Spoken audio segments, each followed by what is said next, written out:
बाबा जी प्रणाम। उर्मिलजीत कौर। हमारे भारत में स्त्रियों की नाभि खुली क्यों रखी जाती थी, ढकी क्यों नहीं जाती थी?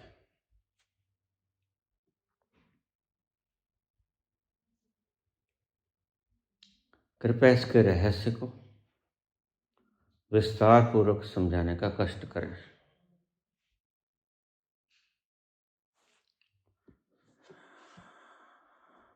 नाभि विज्ञान शायद रह गया है, किसी ने पूछा नहीं होगा।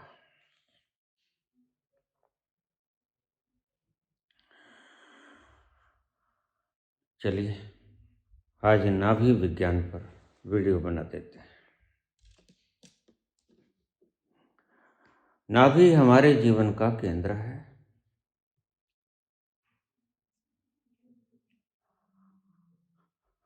माता के साथ और नाल के द्वारा गर्भ में जुड़ा रहता है। बच्चा जब माता की कोख से बाहर आता है तो माता से संपर्क उसका टूट जाता है।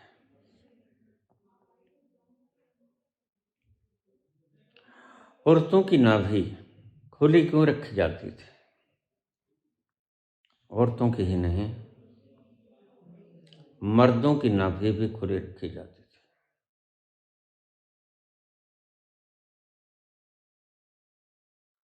मैं सदा ही कहा करता हूं कि हमने रहस्यों को बुला दिया है, कर्म कांडों को फिर भी हम दोहराए जाते हैं।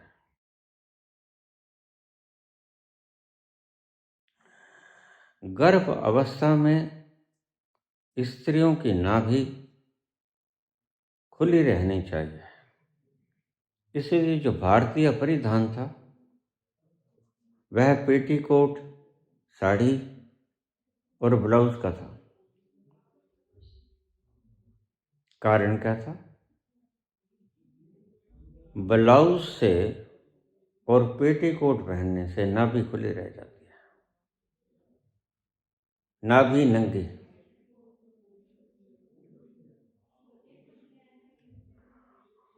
और नाभि में से बच्चा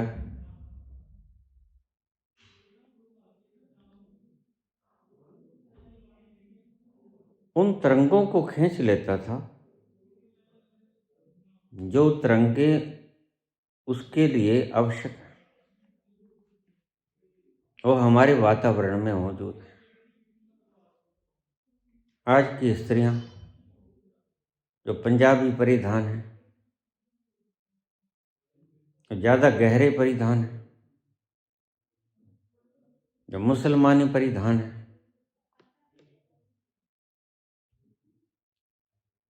उनमें सारा शरीर ढांप लिया जाता है, नाभि खुली नहीं रहती।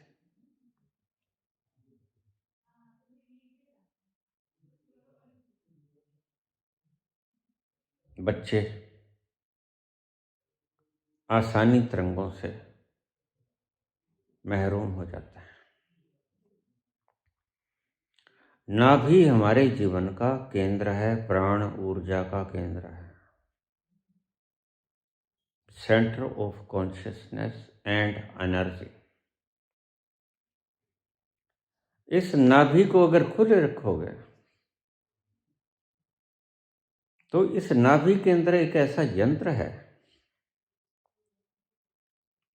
जो अगर बच्चा गर्भ में होगा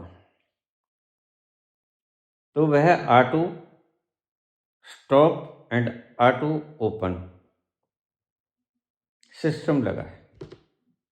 यह विज्ञान आपको शायद किसी ने पूछा नहीं आज तक।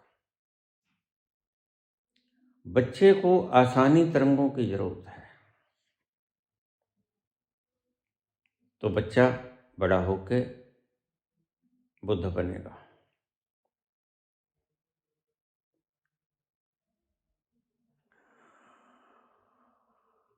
अगर बच्चे को आसानी तरंगे नहीं मिली गर्भ में, या स्त्रियों ने गर्भवती होने के दौरान अपनी नाभि को ढक लिया, तो वह बच्चा जुल्म करने वाला बच्चा होगा।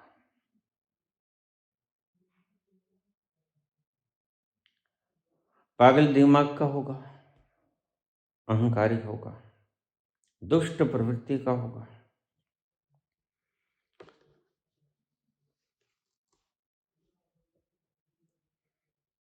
क्यों? क्योंकि उसमें आसानी तरंगें गई नहीं। अब इसको फिर समझ लीजिए। जब बच्चा माँ के गर्भ में होता है तो नाभि खुली रखें।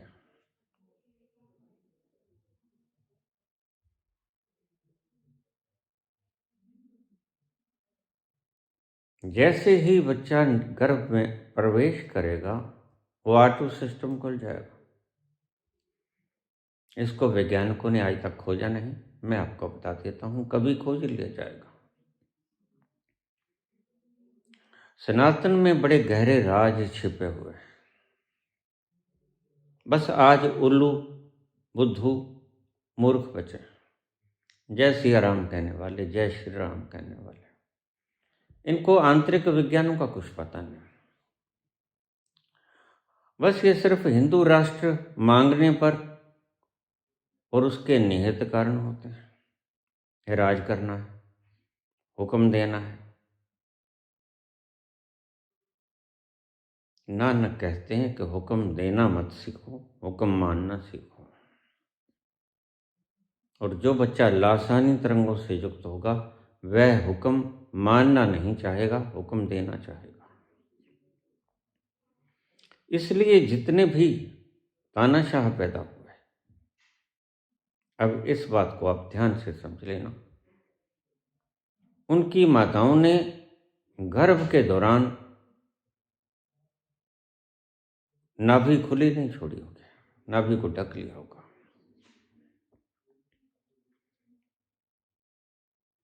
मैं स्त्रियों से कहना चाहूंगा कि गर्भ के दौरान वह भारतीय संस्कृति के हिसाब से कपड़े पहने, ब्लाउज, पेटीकोट, साड़ी, और साड़ी के पल्लू को ऐसा मत करें जिससे नाभि ढक जाए। जैसे हम साड़ी के पल्लू को ऊपर से ले जाते हैं, नाभि ढक गई, एक कपड़ा भी व्यवधान बन जाएगा।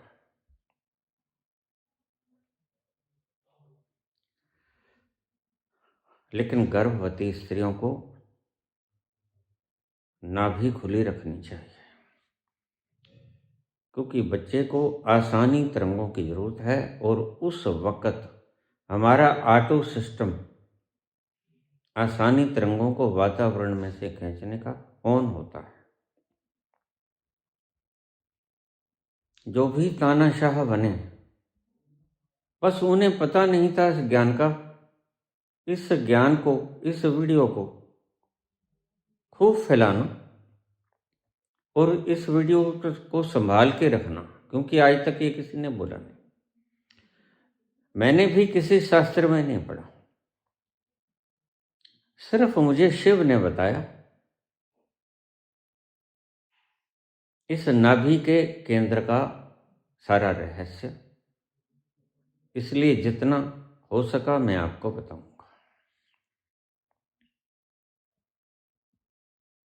विज्ञान भैरव तंत्र में भी आपको यह कुछ नहीं मिलेगा। आसानी तरंगें तुम्हें शुद्ध और स्वच्छ बनाती हैं। आचरण शुद्ध, व्यवहार शुद्ध, खान पान शुद्ध, तुम्हारा मन बदल जाएगा सारा, आसानी तरंगों के आते ही। किसी को दुख देने का जी नहीं करेगा तुम्हारा। गर्भवती स्त्रियां अक्सर दयालु हो जाती हैं। कारण भावुक हो जाती हैं, कारण आसानी तरंग। बच्चा आसानी तरंगों को पीता है और आसानी तरंगें नाभि क्षेत्र से निकल कर जाती हैं। यह सिस्टम सिर्फ तभी तक होता है जब तक स्त्री गर्भवती होती है। अब ज़्यादा बच्चे पैदा करने के कारण भी तो मैं बता देता हूँ। स्त्री जब गर्भवती होती है तो उसे अपूर्व प्रसन्नता भीतर से मिलती है। बच्चा कोई भी हो, वह मेल हो वह फीमेल हो, कोई फर्क नहीं पड़ता। इसलिए स्त्री बार बार गर्भवती होना चाहती है। यह मैं आपको आंतरिक चीज समझाता हूं, क्योंकि स्त्री को यह नियम तो पता नहीं, उसकी खोपड़ी तो अनपढ़ है। प्रकृति का नियम यह है कि जब बच्चा गर्भ में होगा तो वह वातावरण में से आसानी तरंगों को खींच लेगा, और आसानी तरंगें बृहद सुखप्रद होती हैं। बड़ी मस्ती का आलम होता है आसानी तरंगों में, बड़ा आनंद होता है आसानी तरंगों में, सुसंस्कार होते हैं आसानी तरंगों में, खुशी होती है। बिना किसी कारण के स्त्रियां खुश रहेंगी जो गर्भवती होंगी। उनका मिजाज अक्सर बदल जाएगा। डॉक्टर्स कहते हैं हार्मोन्स के बदलने से ये सब होता है, नहीं, हार्मोन्स के बदलने से नहीं होता, आसानी तरंगों के पीने से होता है। हार्मोन्स के बदलने से भी कुछ प्रक्रियाएं होती होंगी, लेकिन असल कारण मैंने आपको समझाया, नाभि में से आसानी तरंगों का उस ऑटो सिस्टम का ऑन होना। अगर हम पंजाबी परिधान में गर्भवती स्त्री को छोड़ देंगे, पंजाबी परिधान हमारे ऐसे हैं जो सारे शरीर को ढांप लेते हैं, इस्लामी परिधान ऐसे हैं जो सारे शरीर को पैर तक को ढक लेते हैं।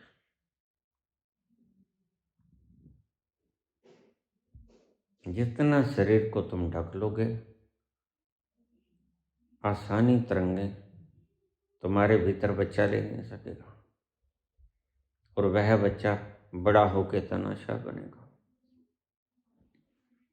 क्योंकि गर्भ में उसको पोषण नहीं मिला, उन तरंगों का पोषण नहीं मिला जो उसको दयालु, सत्यवादी, तपस्वी,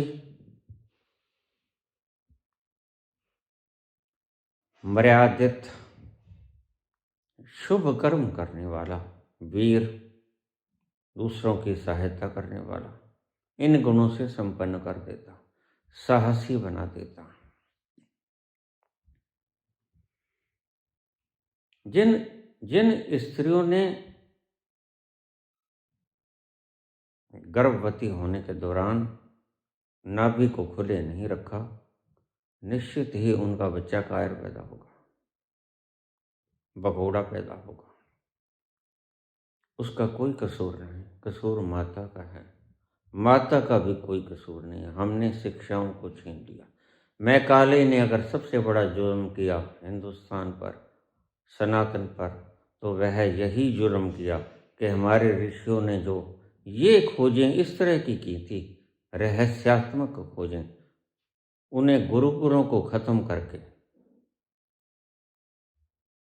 कॉन्वेंट स्कूल खोल दिया। आज तुम कहते गुरुकुलों को फिर खोलो, यह बकवास।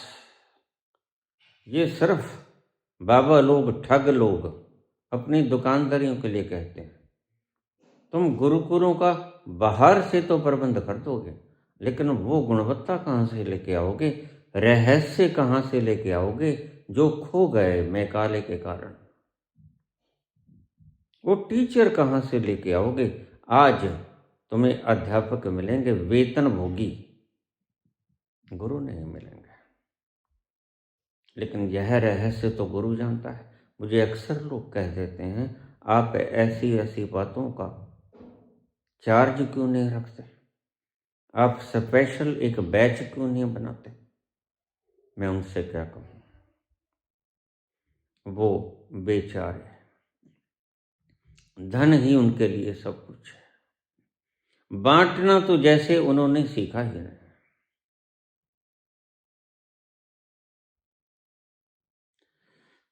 इसीलिए परिधान, राजस्थानी परिधान सर्वोत्तम है। राजस्थान में फिर भी आज गुरुकुल की परंपराएं बसी हुई हैं। भगवान राम,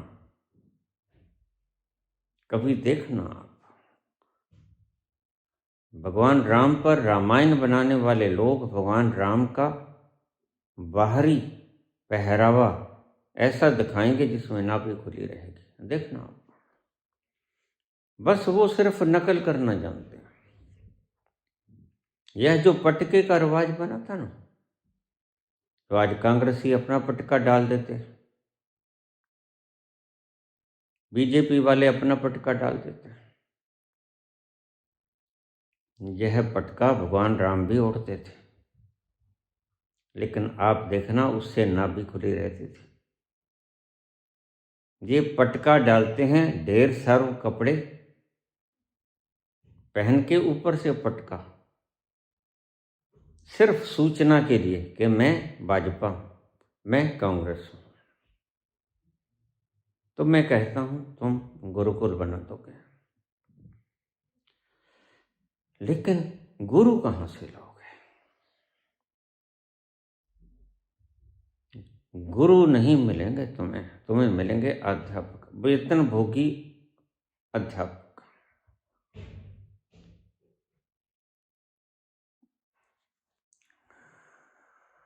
आज तो सुनने वाले भी लोभ खा जाते हैं। बाबा, आप फीस क्यों नहीं रख लेते? एंट्री फीस क्यों नहीं रख लेते? आप सार्वजनिक क्यों करते हो ऐसे ऐसे गुप्त रहस्यों को जो हमारे ऋषियों ने खोजे थे? हमारे ऋषि पश्चिम के साइंटिस्ट, बस ये समझ लो कि पर्यायवाची। पश्चिम के साइंटिस्ट, अनुसंधान करता, और हमारे ऋषि अनुसंधान करता, इन्वेंटर्स।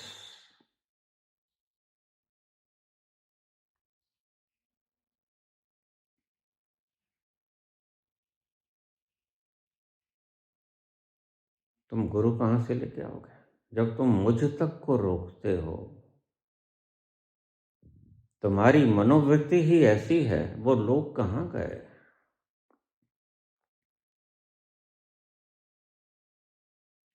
कहाँ गए वो लोग जो निःशुल्क बांटा करते थे, जिन्होंने कृष्ण को, राम को, और सभी आने वाले गुरुकुलों में, वो गरीब सुदामा हो, वो अमीर कृष्ण हो, सबको बराबर बांटा। जाने वो कैसे लोग थे जिनके प्यार को प्यार मिला। हमने तो जब कलियां मांगी, कांटों का हार मिला। जाने वो कैसे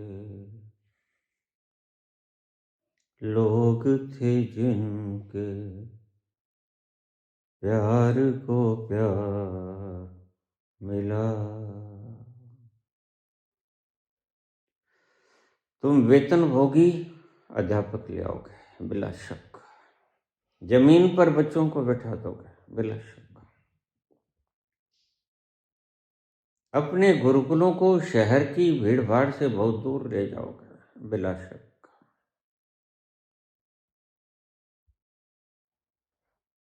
लेकिन वह जो रहस्य को जानता है गुरु, वो कहाँ गया, वो कहाँ से खोज के लाओगे? रामदेव जैसे लोगों को लगा दो, जो वक्त का नाजायज फायदा उठाते हैं। योग सिखाते वक्त कहते हैं रोमकूप खुले रखा करो, ये भी सांस लेते हैं और फिर खुद ही जीन्स को बेचने लग जाते हैं। ये दोहरे चरित्र वाले लोग आपका क्या खाक भला कर पाएंगे?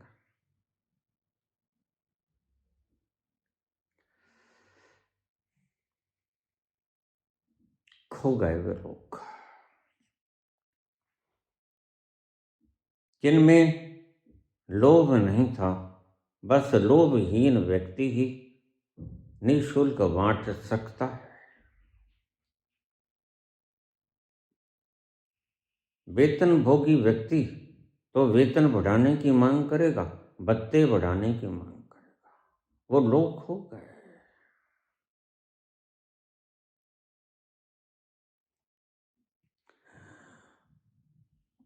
आज सूचनाओं से भरे हुए लोग बैठे हैं, जिन्हें तुम आचार्य कहते हो, जिन्हें तुम सर कहते हो। तब सूचनाओं से युक्त लोग तो थे, लेकिन एक दूसरा तल भी उन्होंने छुआ था, जो सूचनाओं को छोड़कर सूचनाओं से पार होकर अपने अंतस्थल पर जाकर उस आनंद को पीकर बाहर आते हैं। सूचनाएं कहीं गायब नहीं हो जाती। आप रात को सोते हो तो क्या तुमने जो सूचनाएं न्यूरॉन्स में इकट्ठी की, वो रात भर की नींद के बाद तुम भूल जाते हो? नहीं। आइंस्टीन भी रात को सोते हैं और सोने में ऊर्जा एकत्रित करते हैं, आनंद लेते हैं, फ्रेश होते हैं, सुबह उठते हैं तो क्या अपना फॉर्मुलेशन भूल जाते हैं? आज मात्र सूचनाओं वाले लोग बचे हैं, जिन्हें आप आचार्य कहते हो, जिन्हें आप सर कहते हो। इसलिए मैं कहा करता हूँ, जिसने ये सर लोग, आचार्य लोग गीता पर अष्टावक्र गीता पर, उपनिषदों पर व्याख्यान करना शुरू कर दें और कहें कि जुड़ो हमारे संग, आचार्य के संग, गीता के रंग।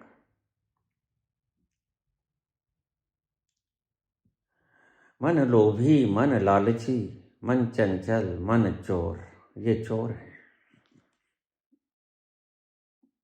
अब अगर मार्कस को तुम उपनिषद की बातें समझाना शुरू करोगे, माओ को तुम गीता की बातें समझाने की चेष्टा करोगे, तो वह उसका अर्थ का अनर्थ कर लेगा।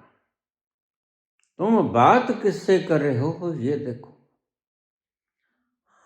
पहली बात तो गीता की व्याख्या करने वाले का अर्थ, क्योंकि गीता व्याख्यायित करने का वही हक रखता है। मैंने बहुत बार कहा, जहां से गीता बोली गई वहां पर जो चला गया हो, जो वहां गया नहीं, वो गीता को व्याख्यायित करने का हक नहीं रखता। प्रसंग चल रहे हैं, प्रवचन चल रहे हैं, सुनने वाले बहु संख्या में सुन रहे हैं। कारण है एड्स। ये जो धन मांगते हैं, संस्था को दान कीजिए, संस्था को पोलियो नहीं हो गया है, उस धन से ये एड्स लगाएंगे। एड्स आपको प्रभावित करेंगी और आप ज़्यादा मात्रा में सुनोगे इन लोगों को। बस यही है मंतव्य इनका। बस आखिरी बात ये समझते नहीं, जो हम कमाएंगे वह कूड़ा है, करकट है। कूड़ा करकट घर से बाहर फेंकने के लिए होता है, घर में स्टोर करने के लिए नहीं होता। और अगर कोई सर, कोई आचार्य कूड़ा करकट को न्यूरॉन्स में भर ले तो फिर उसका क्या उपाय है? कोई उपाय नहीं। वह आपको प्रसन्नता नहीं दे पाएगा, वह आपको आनंद के सागर में गोते नहीं खिला पाएगा। बस आप गीता के भाष्य समझ जाओगे, गीता के शाब्दिक अर्थ तुम्हें पता चल जाएगा, गीता का रहस्यात्मक अर्थ तुम्हें समझ नहीं आएगा। और आनंद मिलता है रहस्यात्मक अर्थ को पीने से। इसलिए तुम देखोगे लाखों करोड़ों लोगों की कतार गीता को सुनेगी। उनमें से मार्कस भी होंगे, उनमें से चारवाक भी होंगे, उनमें से माओ भी होंगे, उनको भी आप गीता सुनाओगे, लेकिन तुम भूल जाते हो। माओ अपने ढंग से गीता को व्याख्यायित सुनेगा, तुम कहोगे कुछ और, उसकी समझ में आएगा कुछ और। पहले तो व्याख्यायित करने वाले मूढ़ मैं उसे कहता हूं जो कृष्ण के उस तल पर नहीं पहुंचे जिस तल को कृष्ण कहते हैं स्थिति प्रज्ञ हो जा अर्जुन। उस तल को बिना छुए गीता का एक लफ्ज भी व्याख्यायित नहीं हो सकता। तुम तो पूरी गीता 18 अध्याय के 18 अध्याय बोल देते हो। यहाँ 6-6, 7-7 साल के बच्चों को गीता कंठस्थ कराई जाती है। यह उल्लुओं का देश बन गया है, ऋषियों का देश आज मूढ़ों उल्लुओं का देश बन गया है। और उल्लुओं का ही नहीं, उल्लू के पट्टों का देश बन गया है। छोटे छोटे बच्चों को पूजा जाता है। किन कारणों से? उन्होंने कुछ न्यूरॉन्स में भर लिया है कूड़ा। उस कूड़े का मूल्य तुम डाल रहे हो, और कूड़ा सुनोगे तो तुम भी कूड़ा ही इकट्ठा करोगे। तुम्हारे न्यूरॉन्स भी कूड़े से ही भर जाएंगे। तुम आचारों को सुनो, इन छोटे आचारों को सुनो,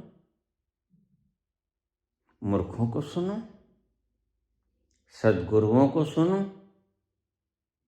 गीता किसी ने ना पढ़ी हो कोई हर्जा नहीं, लेकिन भीतर की गीता के उस तल को छुआ हो, दैट इज सफिशिएंट। असल तो गीता कितनी बार ही पढ़ो तुम, बेअर्थ है जब तक गीता जहां से बोली गई उस तल को न छू लो। अगर तुम उस तल को छू लो तो गीता फिर तुमने पढ़ी कि नहीं पढ़ी इस कोई मायने नहीं रखती। न भी पढ़ी हो गीता, लेकिन उस तल पर तुम चले गए। अब कबीर तो बिल्कुल अनपढ़ है, रमन तो अनपढ़ है।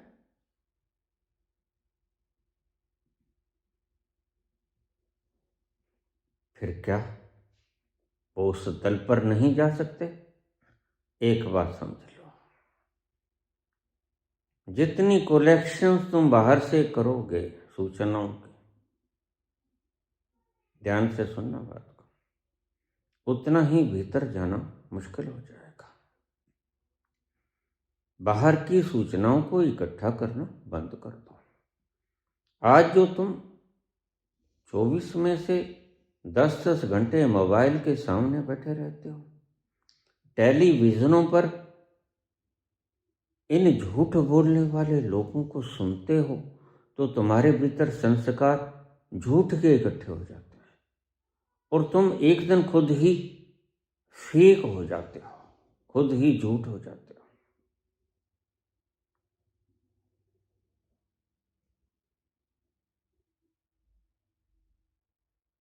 क्योंकि तुम झूठों को सुनते हो। इसलिए मैं कहता हूं, हमारी सबसे ऊंची गद्दी पर बैठा हुआ व्यक्ति झूठ बोलता है। और झूठ बोलने वाला कहेगा शेर आया, शेर आया, शेर आया, तुम भागोगे। कितनी बार भागोगे, कितनी बार तुम दिए जलाओगे कोरोना को भगाने के लिए, कितनी बार तुम मोबाइल की लाइट जलाओगे कोरोना को भगाने के लिए। It's not the scientific way. वह झूठ बोलता ही चला जाएगा क्योंकि तुम झूठ को सम्मानित करते चले जाओगे, सत्य को अपमानित करते चले जाओगे, तो फिर यह देश एक दिन झूठों का देश बन जाएगा। और दूसरे मुल्क जो थोड़ी समझ रखते हैं वो तुमसे किनारा करने लगेंगे। हमारे देश से अगर बहुत से देशों ने किनारा कर लिया है, उसका एक कारण ये भी है, मिस्टर झूठा नाथ। न तो इनका कोई चरित्र है, रोज इनके चरित्र पर अंगुली उठती है, न इनके पास कोई उपाधि है।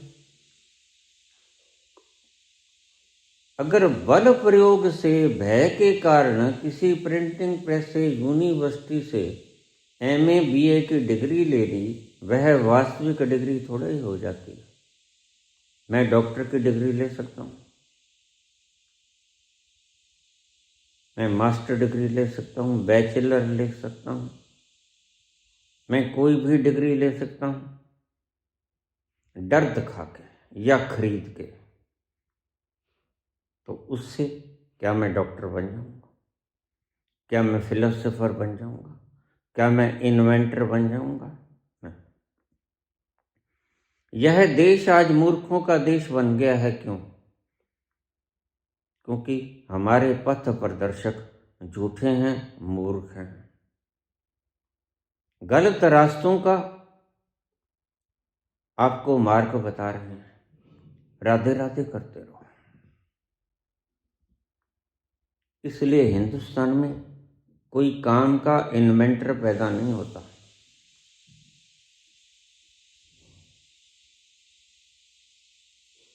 क्योंकि यहाँ मगज तो राधे राधे करने में ही खप जाता है।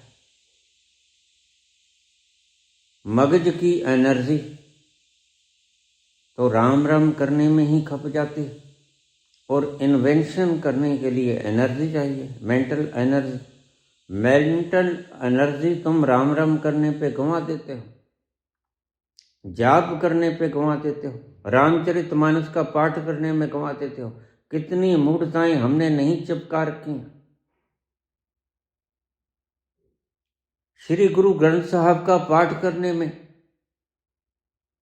देखिए, ग्रंथ साहब पाठ करने के लिए नहीं होता, गीता भी पाठ करने के लिए नहीं होती, उपनिषद भी पाठ करने के लिए नहीं होता, गीता भी समझने के लिए, उपनिषद ग्रंथ साहब समझने के लिए नहीं होते, बल्कि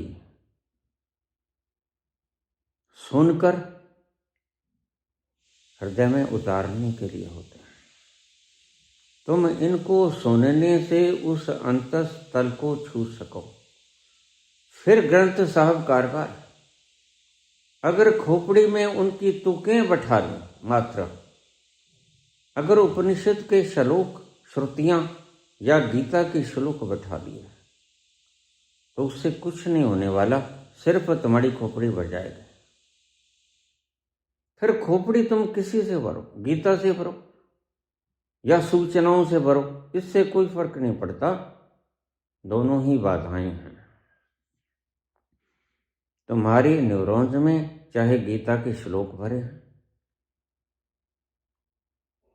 चाहे वात्सायन का कामसूत्र भरा है, राम राम भरा है, राधे राधे भरा है, कि गाली गलोच भरा है, इससे जरा भी फर्क नहीं पड़ता,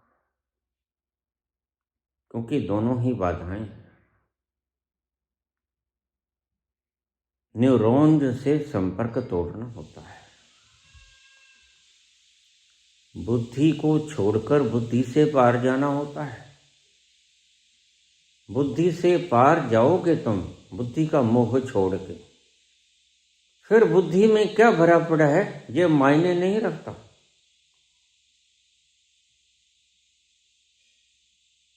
क्योंकि इसको छोड़कर तुम उस अंतस्थल में जाने के योग्य हो जाते हो। इस शब्द को गहरा है, फिर से सुन लो। बुद्धि के निरोंज में क्या भरते हो यह मायना नहीं रखता। आनंद को पाने के लिए हमें बुद्धि को छोड़ना पड़ेगा, फिर हम उसके पास पहुंचेंगे। रहस्य जिसे कहते हैं, रस का खजाना है जो अमृत कुंड जिसे कहते हैं। जैसे अब समझना, बात समझ में आएगी। बुद्ध परमात्मा को पाने के लिए तख्तो ताज, हीरे जवाहरात, जमीन जायदाद, घर बार, पुत्र, स्त्री, पिता, सेवक, दास, दासियां सब छोड़ देते हैं। उन्होंने महल छोड़ दिया। महल में क्या पड़ा था ये याद है उनको? इतने हीरे जवाहरात लॉकर में पड़े हैं, इतने माणिक मणियां मोती युक्त सिंहासन को छोड़ के आया। मेरा छोटा बच्चा 6 दिन का, यशोधरा पत्नी, सेवक, सेविकाएं, सारा महल अटारी ये छोड़ के आए हैं। क्या उन्हें पता है मैं क्या छोड़ के आया हूं? पल भर के लिए, 2 पल भर के लिए एकांत में बैठ जाना और सोचना, बुद्ध ने जब महलों को छोड़ा तो क्या उन्हें याद रहा कि मैं क्या छोड़ के आया? अगर उन्हें याद रहा कि मैं क्या छोड़ के आया हूँ तो बुद्ध ने फिर घर पे ही बैठे रहना ज़्यादा उचित था। बुद्ध घर न छोड़ते, अगर याद ही रह गया तो। लेकिन नहीं, बुद्ध को याद नहीं रहता। ऐसे ही तुम खोपड़ी से दूर हो जाओ, जैसे बुद्ध ने घर छोड़ दिया। ऐसे ही तुम खोपड़ी में क्या है, इस खोपड़ी में गुरु ग्रंथ साहब की तुकें हैं, गीता के श्लोक हैं, उपनिषदों की श्रुतियां हैं, वेदों की स्मृतियां हैं। यह मत सोचना, क्योंकि आखिर हम उस आनंद तक पहुंचने के लिए इस सारे संग्रहालय को छोड़ना पड़ेगा। फिर तुम्हारे घर में क्या है, तुम्हारे तख्तो ताज में क्या है जो बुद्ध ने छोड़ दिया?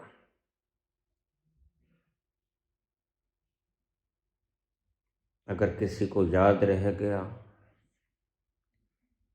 तो फिर उसने छोड़ा ही नहीं। अगर कोई आचार्य आज कहता है, तख्ती लगा के बैठ जाता है, भूतपूर्व प्रशासनिक सेवा अधिकारी IAS, तो समझो उसने छोड़ा नहीं। तो फिर ये भी बात समझ में आएगी कि अगर छोड़ा नहीं तो फिर वहां पहुंचा भी नहीं।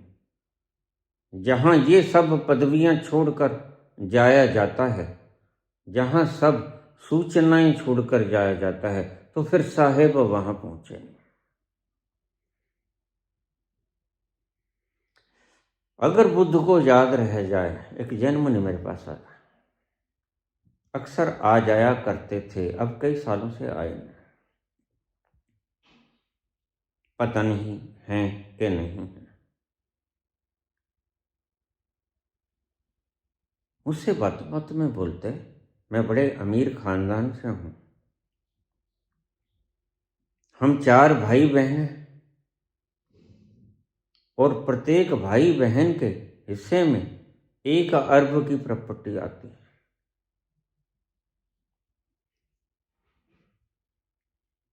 मैंने उनसे कहा, मुनि जी बेहतर होगा आप मुनि का लबादा उतार दो। आप घर ही वापस चले जाओ। उन्होंने अपनी जो पूंछ से लिए फिरते हैं ना साथ में, जो डंडे के आगे पूंछ लगी होती, वो उठाई, इधर उधर किया, घबरा गए। मुझे कहते क्यों स्वामी जी? मैंने कहा जिस व्यक्ति को याद है कि मेरे हिस्से में 1 अरब की संपत्ति आती है, उसने छोड़ा क्या खाक होगा।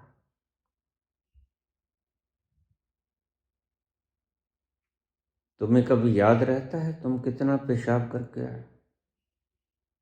पेशाब तुम्हारे लिए विजातीय द्रव्य हो जाए, मलमूत्र तुम्हारे लिए विजातीय द्रव्य हो जाए, हिसाब किताब ना रहे, ऐसे ही हीरे जवाहरात मोती मणियां, तख्तो ताज, स्त्री पुत्र पिता, सेवक दास दासियां जनता, जमीन जायदादें बुद्ध के लिए बेकार हो गई थी, मल मूत्र के समान त्यागने योग्य हो गई थी। ऐसी ही जब तुम्हारी अवस्था हो जाए तो तुम बुद्ध होने के योग्य हुए, अभी बुद्ध हुए नहीं। यह प्रथम पड़ाव है, पहला स्टेप तुम्हें बताया। उस अंतस्थल को छूने के लिए लाजिम है हम किते के मालिक हैं, उस मालिकाना हक को छोड़ना होगा। हम तो अपने हक को लेने के लिए अदालतों में पहुंच जाते हैं। हम तो अपने ही बच्चों को बेदाग लिखा देते हैं बिना कुछ दिए उन्हें।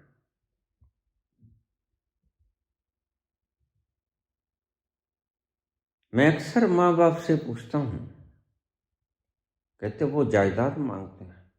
मैंने कहा तुम पैदा ही ना करते। You are responsible for your creation. तुम्हारी उत्पत्ति के लिए तुम ही तो जिम्मेदार हो। बच्चे ने कब कहा, बच्चे की रजामंदी कब हुई? और फिर अगर तुम्हारे पास नहीं है तो तुम माफी के योग्य हो। गरीब हो, बच्चा भी समझ जाएगा क्या करें, चलो अपन को जीवन मिल गया इतना ही काफी, जैसे तैसे गुजारा कर लेंगे।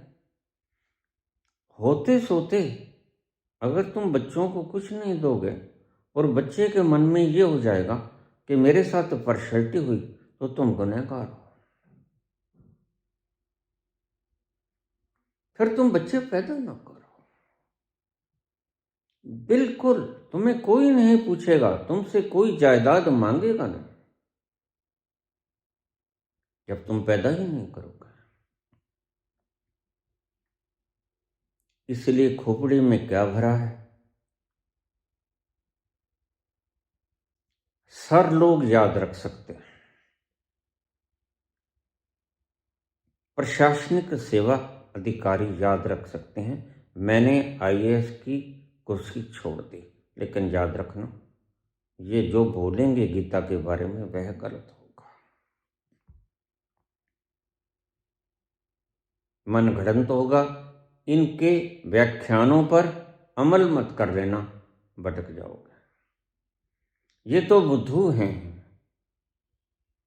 और बुद्धुओं को पैदा कर रहे हैं अपने प्रवचन दे देकर।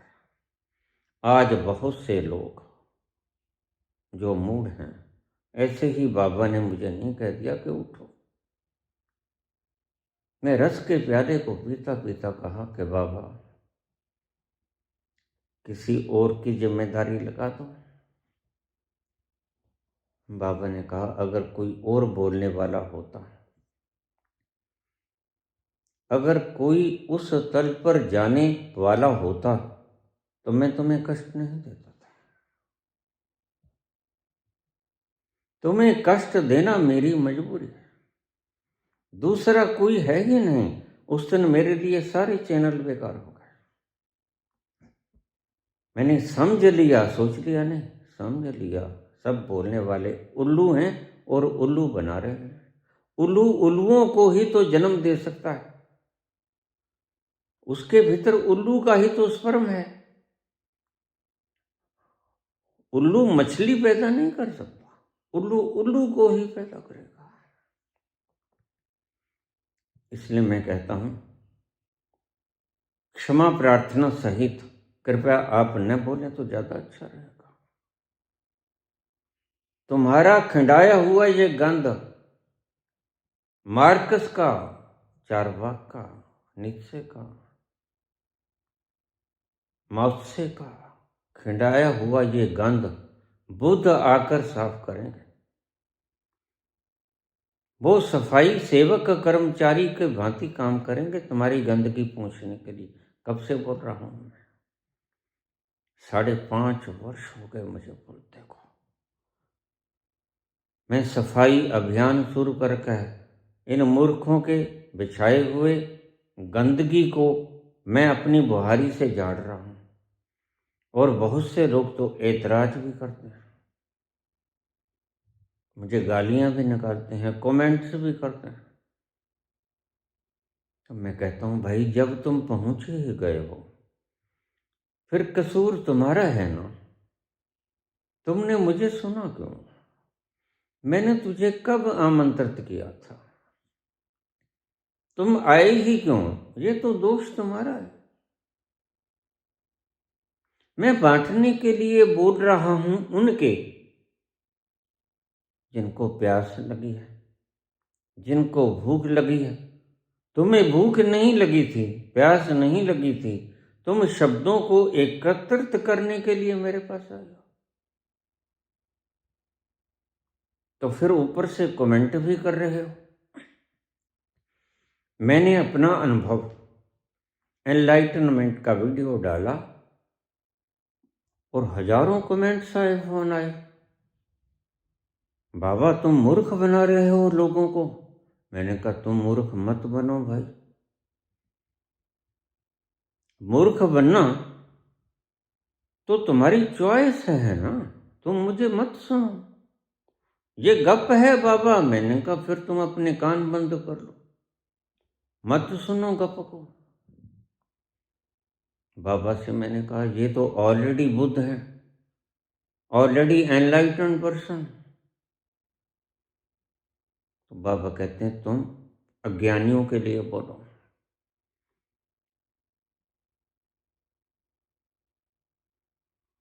ज्ञानी के हम गुरु हैं, मूर्ख के हम दास।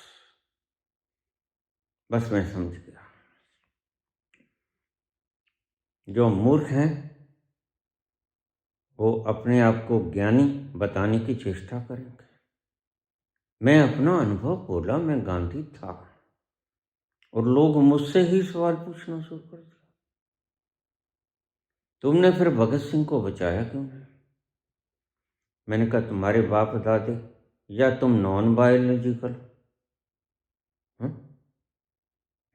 तुम नामदेव की तरह नॉन बायोलॉजिकल हो क्या? उनका कोई फर्ज नहीं था, सिर्फ गांधी का ही फर्ज था।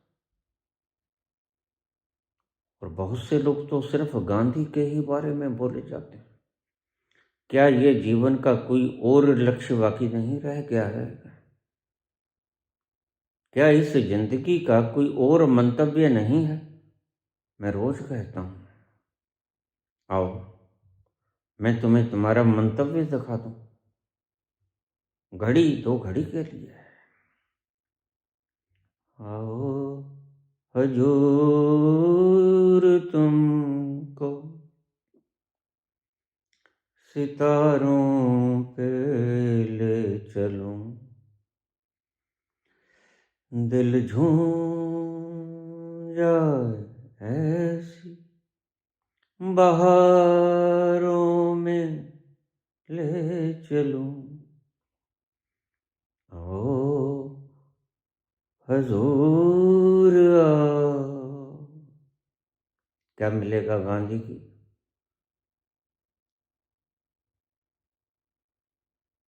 क्रिटिसिज्म से क्या मिलेगा तुम्हें? अंत से तुम्हारा अंतस प्यासा है पानी का, आनंद के उस रस का प्यासा है।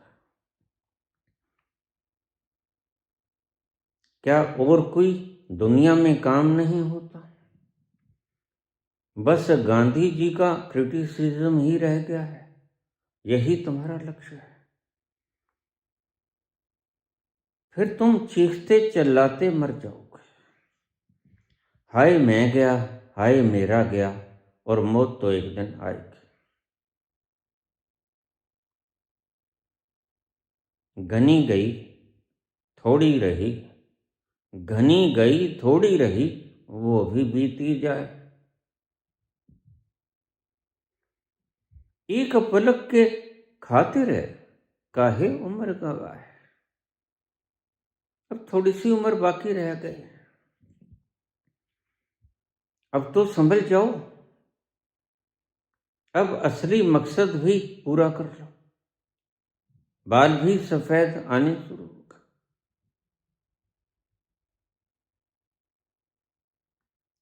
लेकिन मैं तुम्हारी तकलीफ को समझता हूं।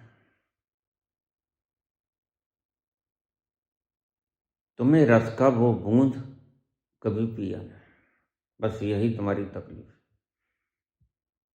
तुम संभोग के क्षणों में दूर से उस रस को देखा, और तुम इतने ही आनंद को ज्यादा से ज्यादा देखे हो, चखे नहीं। और यही कुछ कर सकते हो, मैं दावे से कह सकता हूं। जो अपने उस परमात्मा के तल तक नहीं गया, वह ओशो की तरह भोगी होगा।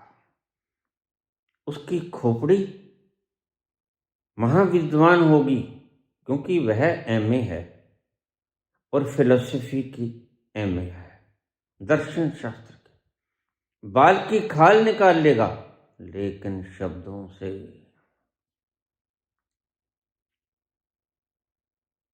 तर्कों से, तर्कों से तुम्हारी बातों का कोई जवाब नहीं। लेकिन चरित्र के नाम पर तुम शून्य हो। चरित्र के नाम पर तुम सिर्फ लिबरल सेक्स फैला के जाओगे, और लिबरल सेक्स से बड़ी गंदगी इस संसार में कोई होती नहीं, वही ओशो फैला गए।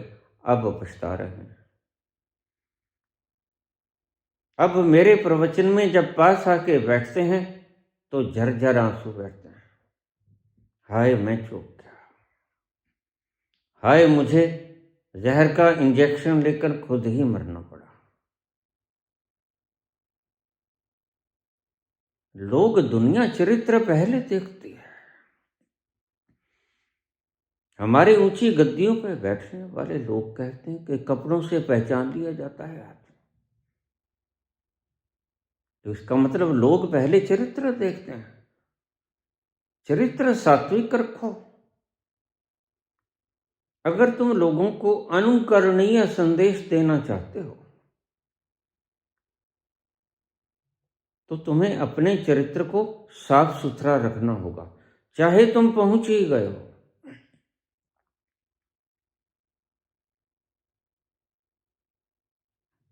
तो हम नाभि विज्ञान पे आ जाएं। अब आपको पहला स्टेप तो समझ में आ गया होगा। ऐसे छोड़ दो खोपड़ी को, तुम खोपड़ी से चिपके रह जाते हो। अगर मैंने खोपड़ी को छोड़ दिया, फिर मेरे फॉलोअर्स का क्या होगा? इन्हीं से तो मुझे धन आता है, इन्हीं से तो संस्था का धन बढ़ता है, और धन तुम्हारा जीवन हो गया है। तुमने कोई और जीवन नहीं देखा जो जीवन रस से भरा हुआ है। स्पष्ट संकेत है, इंगित करता है तुम्हारा बोलना कि तुमने किसी और जीवन को निहारा नहीं।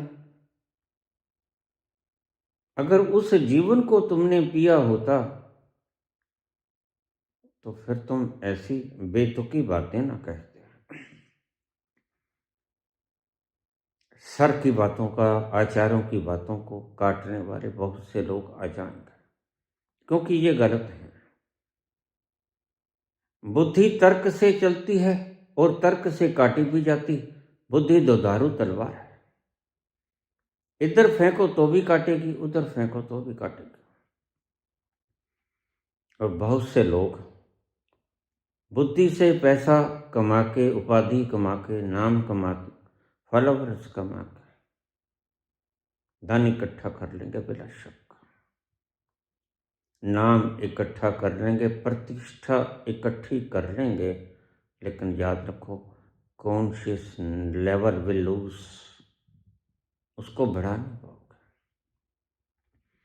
जैसे आए थे वैसे ही हाथ झाड़ के चले जाओगे। एक मानस जीवन बेकार गया। बुद्धि की खोपड़ी के न्यूरॉन्स में भरने के कारण बेकार हो गया। तो एक स्टेप तुम्हें समझा गया। बुद्धि को इस तरह छोड़ देना जिस तरह बुद्ध ने राजमहल छोड़ा, रात्रि को छोड़ा कि कोई देख ना ले, दबे पांव आहट करके छोड़ा। तुम्हें पता है बुद्ध ने अपने जूते उतार दिए थे जब राजमहल को छोड़ा। क्यों? कहीं पग ध्वनि यशोधरा को जगा न दे। नंगे पांव चले गए थे। बुद्ध ने जो मोजे बूट पहन रखे थे उतार दिए थे। दबे पांव गए, अपने पुत्र को निहारा, यशोधरा को निहारा, घूक सोई हुई थी सुषुप्ति में। निहार के आंखों में आंसू आए, बिछोह का तीव्र वेग आया, थोड़े रोए, बच्चे की याद में रोए, यशोधरा के बिछोह से रोए। यह एक लव मैरिज थी। यशोधरा बुद्ध के बुआ की बेटी थी, सगी बुआ की, अमिता की बेटी थी। शुद्धोधन के बेटे बुद्ध गौतम और शुद्धोधन की बहन अमिता की बेटी यशोधरा बुआ मामा के बेटे बेटी थी। सगे भाई बहन समझ लो तुम। लेकिन लव मैरिज थी। और कहते हैं प्यार और युद्ध में सभी जायज होता है, वहां कोई मर्यादा रहती है।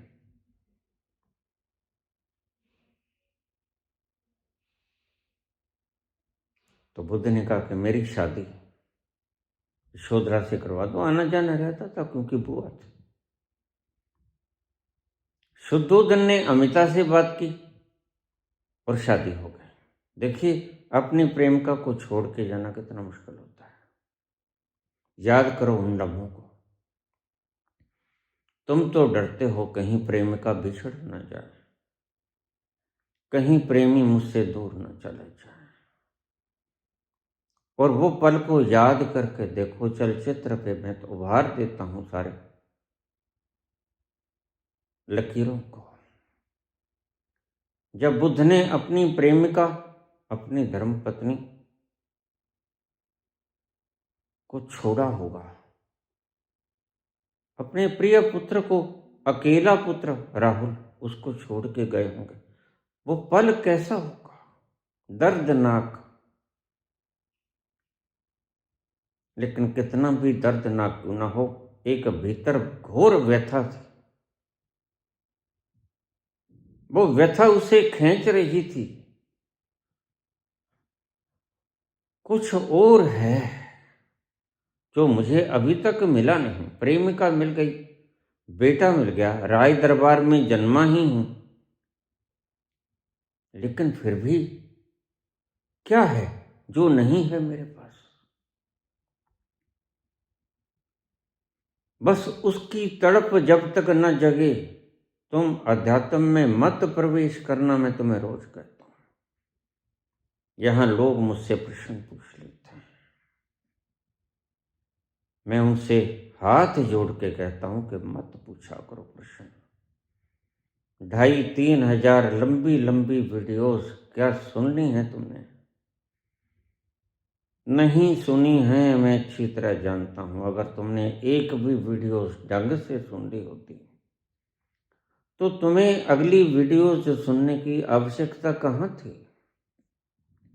जो व्यक्ति अपने भीतर पहुंच जाता है वो फिर से किसी ग्रंथ को पढ़ता है क्या। लेकिन तुम फिर भी प्रश्न पे प्रश्न छोड़े चले जाते हो। कोई कुछ पूछ लेता है, कोई कुछ पूछ लेता है। यह स्पष्ट संकेत है कि तुमने वो आंतरिक तल छुआ नहीं। मेरा बोलना बेकार हो जाता है। तुम्हें पता है मुझे कितना दर्द होता है उस वक्त। जिस अमृत के प्याले को मैं छोड़ के आया था, और कितना मुश्किल होता है उसको छोड़ना, जिसको पीने के लिए तुम आतुर हो, जिसकी एक बूंद चख लो इसके लिए तुम आतुर हो।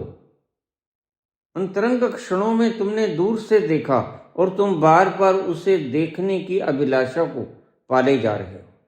मैंने तो पिया है वो, मैं कैसे छोड़ दूंगा उसको। यही निशानी है।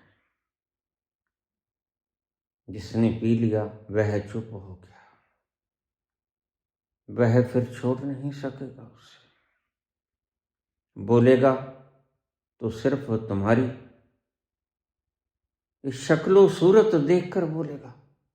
दयावश बोलेगा, करुणावश बोलेगा। तुम्हारे ये बिगड़े हुए थोबड़े देखकर बोलेगा। तुम्हारी ये मूढ़ प्रणालियां, मान्यताएं देखकर बोलेगा।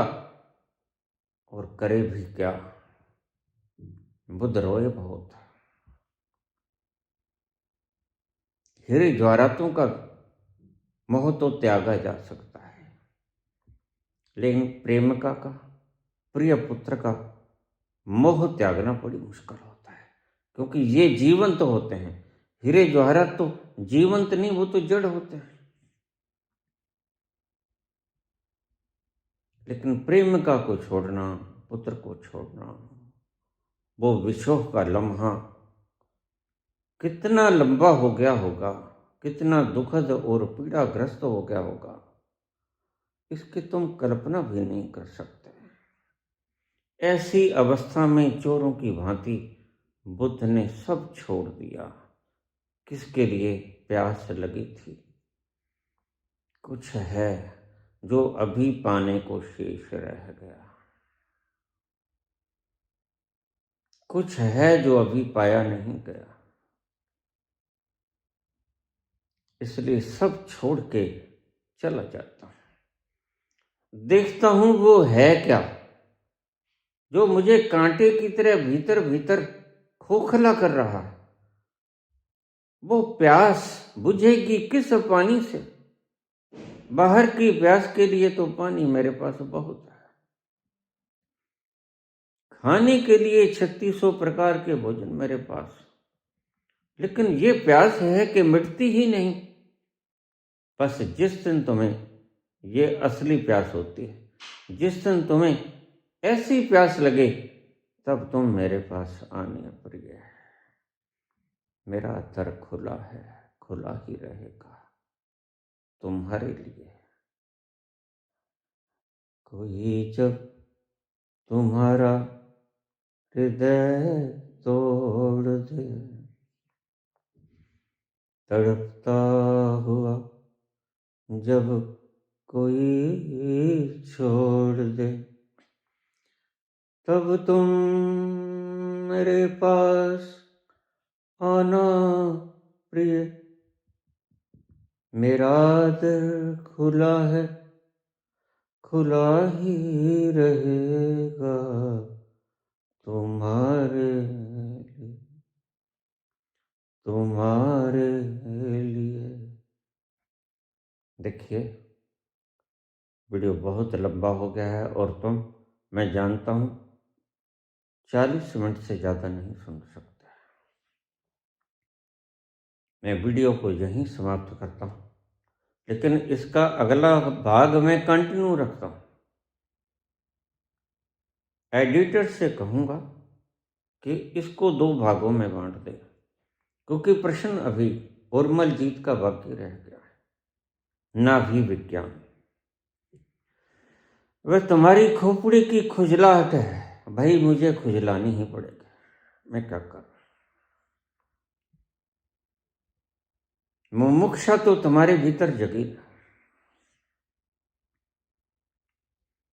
खोपड़ी में खारिश हो रही है,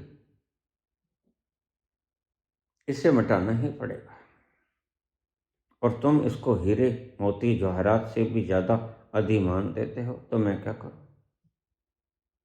मुझे तुम्हारे प्रश्नों के जवाब मजबूरी में देने होते हैं, अन्यथा इनकी आवश्यकता नहीं। मैं जो बोल सकता था वह सिरे तक बोल दिया है, जो बोला नहीं जा सकता वह मैंने बोलने की अंतिम चेष्टा तक बोल दिया है। लेकिन फिर भी तुम प्यासे हो, तो मैं क्या करूं। मुझे तुम्हें इस विज्ञान का रहस्य भी समझाना पड़ेगा। फिर ये अगली वीडियो में सुन लेना तुम, क्योंकि इतनी तक भी तुम आ गए तो धन्यवादी हूं मैं। मेरे नैना सावन भादों, फिर भी मेरा मन प्यासा प्यासा,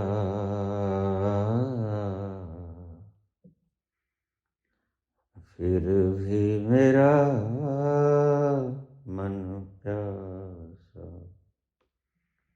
मेरे नैन सावन भादों, फिर भी मेरा मन प्यासा, फिर भी मेरा मन प्यासा। बरसों बीत गए, हमको मिले बिछुड़े। बरसों बीत गए, हमको मिले बिछुड़े।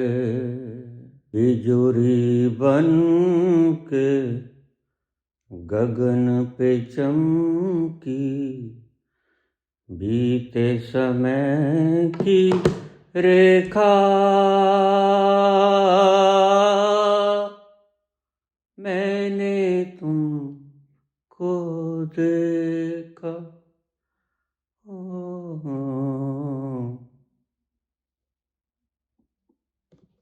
तड़प तड़प के इस बिरहन को आया चैन जरा सा।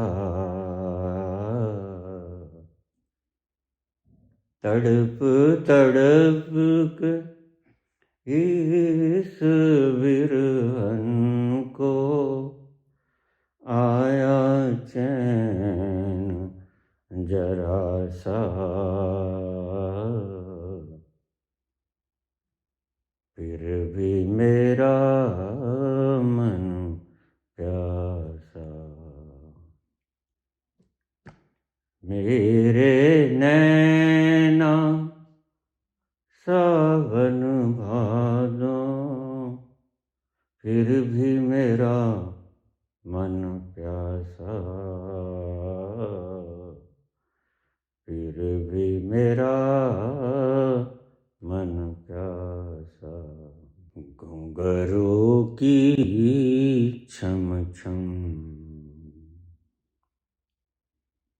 बन गई दिल का गम। घुंघरू की छम छम बन गई दिल का गम, डूब गया दिल यादों में उभरी बेरंगी लकीरें। देखो ये तस्वीरें हो सोने महल में नाच रही हैं, अब तक एक रकाशा फिर भी मेरा मन प्यासा प्यासा